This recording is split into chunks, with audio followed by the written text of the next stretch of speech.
На этой неделе в Челнах большое событие. Впервые за год на линию вышли автобусы большой вместимости. Весь этот год жители перемещались по городу в шустрых, но удобных далеко не для всех маршрутках.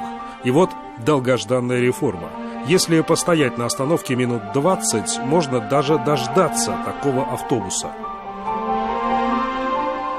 Нельзя сказать, что эти автобусы новые. Нет, они совершенно не новые, они уже побывшие в употреблении в Москве. Но, тем не менее, для набережных Челнов это практически целая реформа. Это нечто новое. И, знаете, несмотря ни на то, что они как бы новые, цена не изменилась. Как было 25 рублей, так и осталось. Нормально ли это? Ну, конечно, нормально. Ну да, вроде как совершенно новый автобус. Но, с другой-то стороны, люди не получили какие-то суперкомфортные условия, они вернули себе условия нормальные. И вот представьте себе, что вы заходите сейчас в этот автобус, а вам говорят, с вас не 25, а 250 рублей. Почему это, спрашиваете вы? А вам говорят, ну как почему? У нас же реформа. Смотрите, какие прекрасные автобусы. У нас много что изменилось. И вы недоумеваете, как это так. И вот примерно так же себя сегодня и ощущают челнинские предприниматели, только слегка в другой сфере.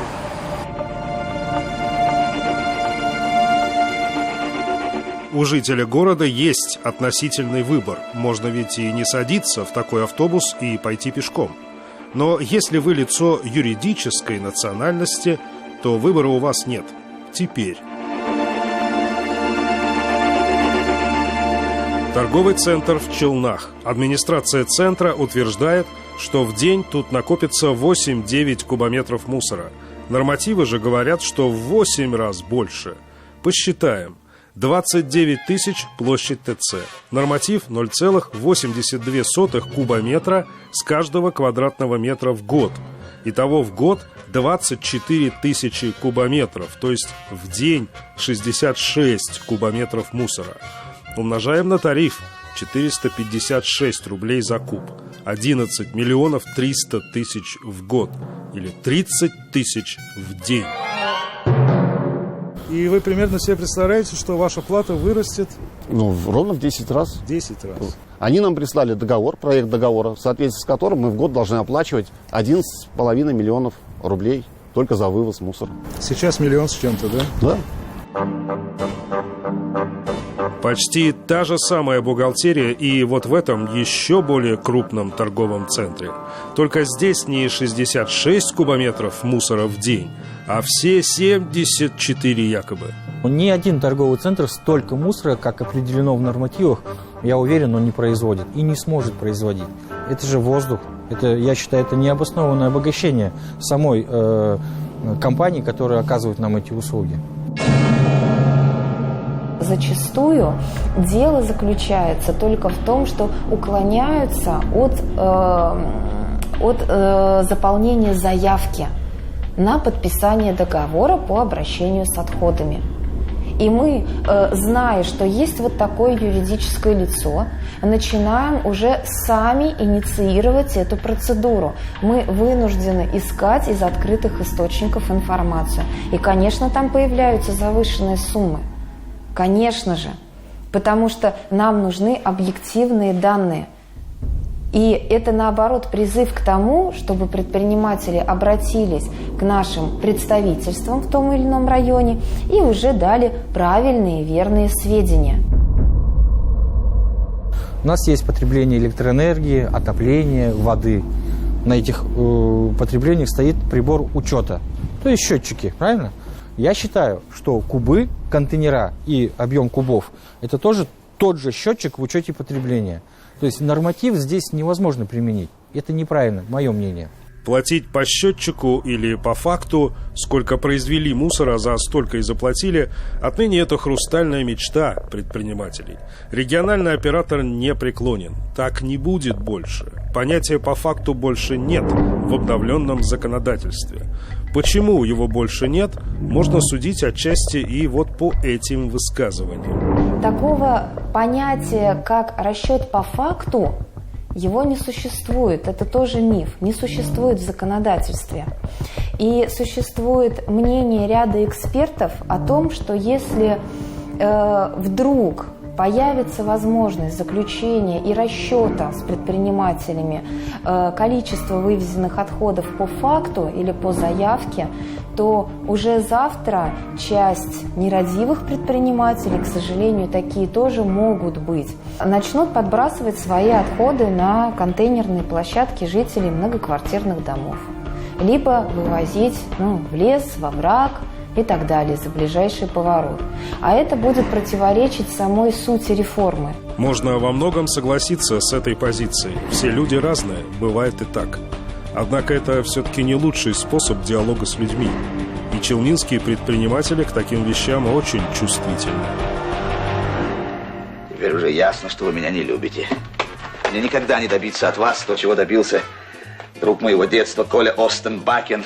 От подруги моего же детства, польской красавицы Инги Зайонс. Он добился от нее любви. Ладно, считайте серенаду законченной. Я пришел к вам как юридическое лицо. К юридическому лицу. Если у них есть такое образование мусора, мне кажется, им проще заплатить за этот мусор, чтобы вывезли. Зачем им платить тариф и нанимать какую-то машину левую, для того, чтобы она вываливала это во враг? Ну для чего? Ну нет никакой логики здесь. У нас не должно быть так. Прав тот, у кого больше прав. Это должно быть там бизнес, здесь бизнес. И тот бизнес надо понять, и этот бизнес надо понять. И найти золотую середину. То, наверное, вам придется ведь и поднимать и свои цены. Безусловно, нам придется пересмотреть расходы на содержание торгового центра. Все поползет вверх. Все поползет вверх, соответственно, на товар это все ляжет и в конечном итоге на потребителя. Они на сегодняшний день торгуют сельскохозяйственной продукцией. И это негативно скажется на конечной цене для конечного потребителя. А вот даже такая зависимость. Можно и так, да, сделать. Золотая середина здесь скорее не в возврате к прежним расчетным схемам, это действительно проблематично теперь, а как минимум в пересмотре тех нормативов, что местами просто шокируют. Сравните те же нормативы по торговым центрам или супермаркетам у нас и в соседних Чувашии и Удмуртии.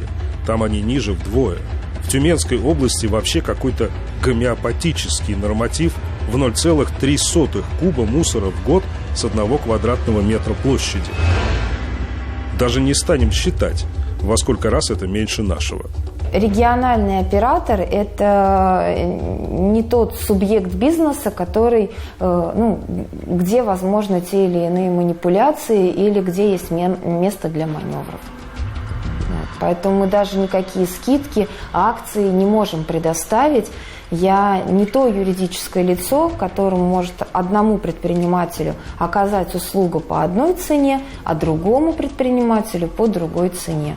Один раз создав нормы и не корректируя их годами, это вообще неправильно. Да, мы создаем какую-то, грубо говоря, кормушку, которая кормит кого-то, грубо говоря, и разоряет предпринимателей. Нормативы, да, устанавливают, конечно, не региональные операторы. И вроде бы как разоряют их тоже не они.